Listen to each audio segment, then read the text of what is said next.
Hello student. आज की इस वीडियो में आप लोगों का स्वागत है। तो आज हम लोग रिसिप्ट एंड पेमेंट अकाउंट का 5th नंबर देखेंगे। कुछ बच्चों ने 5th नंबर पे प्रॉब्लम बताई थी कि कहने का मतलब उनको समझ में नहीं आ रहा था, उनको प्रॉब्लम थी इस सवाल पे। तो आज हम 5th नंबर सवाल को सॉल्व करेंगे। तो देखिए इसमें बोला क्या गया है। प्रगति क्लब के लिए 31 मार्च 2016 को प्राप्ति एवं भुगतान खाता बनाना है। ठीक, बहुत सिंपल सा सवाल है, कुछ ज्यादा इसमें आपको प्रॉब्लम होनी नहीं चाहिए थी, लेकिन चलिए फिर भी देखते हैं। बोल रहा प्रारंभिक शेष इसका कितना है, 3600 रुपए। ठीक है, तो आप यहां पे लिखेंगे receipt side to balance B D, कितना, 3600 रुपए।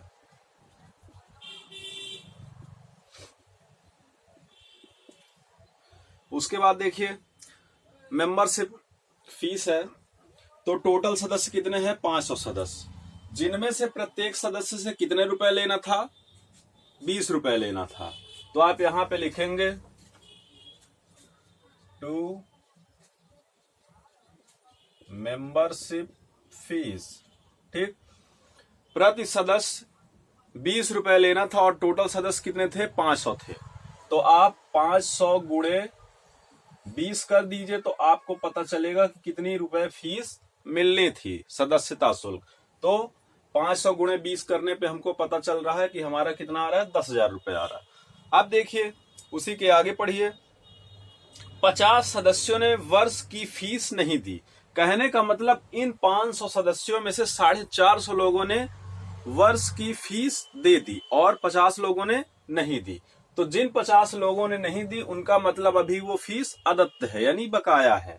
तो अदत्त को हम क्या करेंगे, आउटस्टैंडिंग लेस कर देंगे। तो यहां पे लिखेंगे लेस आउटस्टैंडिंग। ठीक, अब देखिए 50 गुणे 20 करने पे आपको कितना मिलेगा, 1000। कहने का मतलब 1000 रुपए अभी प्रगति क्लब को सदस्यता शुल्क प्राप्त नहीं हुए हैं। तो देखिए माइनस कर दीजिए 10,000 में 1000, तो कितना आया, 9000। उसी के आगे कंटिन्यू करिए। 25 सदस्यों ने आगामी वर्ष की फीस भी क्या की है, दे दी है। कहने का मतलब 500 सदस्य थे, 500 सदस्यों में से 450 सदस्यों ने फीस दे दी थी, लेकिन 50 लोगों ने नहीं दी थी। यहां तक हम सॉल्व कर चुके हैं। अब देखिए एडवांस में कितने लोग दे रहे हैं, 25 सदस्य, कितने रुपए, वही 20 रुपए आपके। तो 25 गुणे 20 कर दीजिए। तो आपका 25 गुणे 20 करने पे चेक करिए कितना आता है, 500 रुपए आता है। ठीक है, तो आप क्या करेंगे, जो आपको एडवांस मिल गया है उसको आप यहाँ पे ऐड कर देंगे और यहाँ लिखेंगे एडवांस। कितना मिला, 500 रुपए। तो देखिए 9000 में 500 रुपए जुड़ के टोटल अमाउंट कितनी हो गई, 9,500 रुपए। ठीक है, आगे बढ़िए।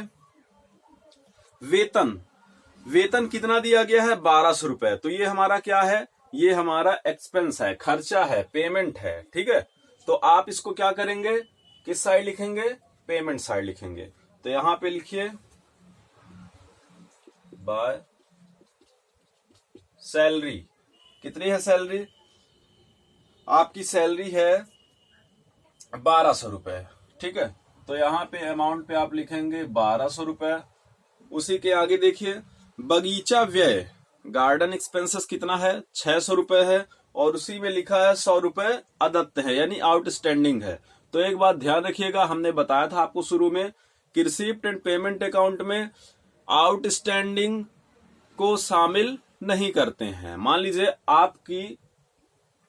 आपका पेमेंट बकाया है, या कि आपने कोई चीज लिया है लेकिन उसके बदले पेमेंट नहीं किया है, तो उस पेमेंट को यहां पे शामिल नहीं किया जाएगा। ठीक है, आउटस्टैंडिंग और आपका एडवांस ये सब इसमें शामिल नहीं किया जाता है। तो इस बात का ध्यान रखिएगा, इसमें केवल नकद पेमेंट जो भी करेंगे, नकद भुगतान, उनको शामिल किया जाता है और नकद प्राप्तियों को। ठीक है, तो देखिए यहां पे लिखिए बाय गार्डन एक्सपेंसेस कितने रुपए?